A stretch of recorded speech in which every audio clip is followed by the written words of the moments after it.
The situation in the Middle East is growing more violent and turbulent by the day. Proxy wars pitting the Sunni Saudis against the Shia Iranians have now led to airstrikes in Yemen.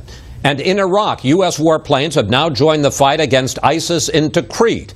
Chief White House correspondent Ed Henry reports from the White House.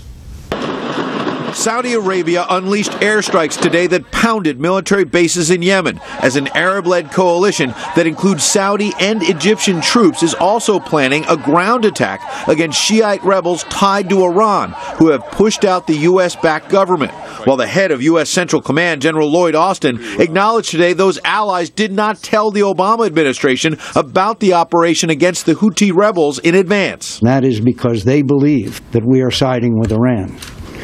A Middle Eastern head of one of the Gulf countries told me, and I quote him, "We believe that it is more dangerous to be a friend of America's than an enemy." All of this as Secretary of State John Kerry today in Switzerland continued talks with Iran over its nuclear program. U.S. officials confirming that Iranian President Rouhani passed another letter to President Obama through the negotiating team, while aides say Kerry conducted a conference call with Gulf allies who are taking the lead in Yemen. And noted the United States' support for those coalition efforts, including intelligence sharing, targeting assistance, and advisory and logistical support for strikes against Houthi targets.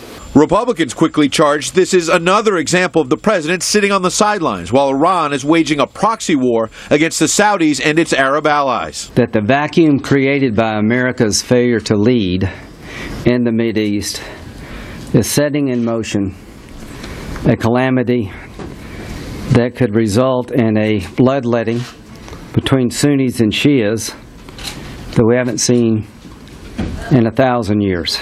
That came as Iranian-backed Shia militias left the key Iraqi city of Tikrit, a condition the U.S. demanded before launching new airstrikes against ISIS because the Iranian effort had stalled. The president's foreign policy is under the microscope since he declared last September Yemen was a success. And even this week, his aides continued to insist it can be a template for a successful U.S. counter-terror strategy. Why can't you just say, you know what, we were wrong, it's not a model for success? And that strategy, even in Yemen, despite all of the challenges that I readily acknowledge exist there, that we have put intense pressure on extremists inside of Yemen. And it has mitigated the threat that they pose to the U.S. and the West. That despite the fact that Yemeni President Hadi had to flee and turned up today in Saudi Arabia. It was left to Russian President Vladimir Putin to call the Iranian president to seek a ceasefire in Yemen, while Republican presidential hopeful Jeb Bush jumped into the criticism of Mr. Obama in an interview with Fox's Brian Kilmeade. If our friends don't count on us and trust us, and there are many examples of that, and our enemies don't fear us, it creates the challenges that we're now seeing. Now, the LA Times revealed that the Houthi rebels captured U.S. intelligence documents that the Americans left behind as they rushed out of Yemen. The State Department today had no comment on what may be a disastrous development. Chris? Ed, thank you.